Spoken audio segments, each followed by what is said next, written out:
Ibihe byiza nshuti bakunzi ba Initalk Rwanda, mwigoma natwe ibiganiro dukora umunsi ku munsi bigaruka ku makuru na documentary mu ngeri zose zigiye zitandukanye.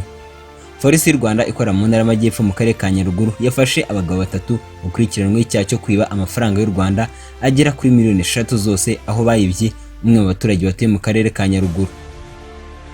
Mu karere ka Nyaruguru, polisi yakorera yasobanuye ibyo gufata abagabo batatu bakekwaho kwiba amafaranga arenga miliyoni 3 z'amafaranga y'u Rwanda. Aba bagabo uko ari batatu bakekwaho kwiba umuturage miliyoni 3 z'amafaranga y'u Rwanda bakaba bafashwe bagatabwa muri yombi.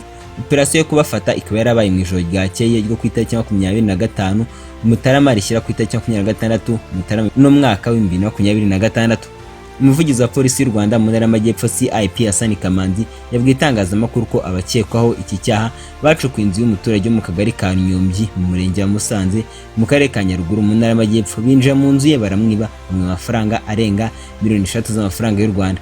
Umuvugizi wa polisi y'u Rwanda mu ntara y'Amajyepfo CIP Hassan Kamanzi avuga ko kugira ngo bamenye ko abo baturage aribo bacukuye inzu y'uwo muturage yavuye mu bandi bafatanya muri icyo gikorwa cyo kwiba.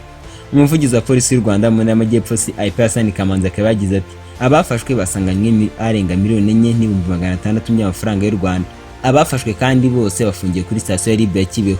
Umuvugizi wa polisi y'u Rwanda mu ntara y'Amajyepfo CIP Hassan Kamanzi avuga ko ubugenzacyaha bwahise butangira gukora iperereza kuri icyo cyaha cyo kwiba amafaranga agera kuri miliyoni 3 z'amafaranga y'u Rwanda. Polisi kandi inashimira abaturage by'umwihariko ku myumvire n'imikoranire bakomeje kuyigaragariza hagamijwe gukumira no kurwanya ibyaha, abaturage bakaba batangira amakuru ku gihe.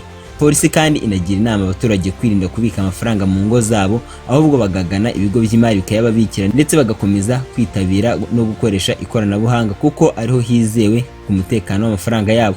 Polisi kandi inaburira abafite imyitwarire mibi yo guhungabanya umutekano w'abaturage bakayireka, ahubwo kubera ko kwiba atari umwuga ahubwo ari icyajyanwa n'amategeko y'u Rwanda. Ngaye nguko bikamubwire ngo wakoze kuba natwe, kora subscribe niba rugamije rigeze kuri Initalk Rwanda, ubundi ujye natwe ibiganiro dukora umunsi ku munsi bigaruka ku makuru na documentary mu ngeri zose zigiye zitandukanye. Reka mubwire ngo icyo ugomba kumenya kandi ukazirikana nuko twifuriza kugira ibihe byiza.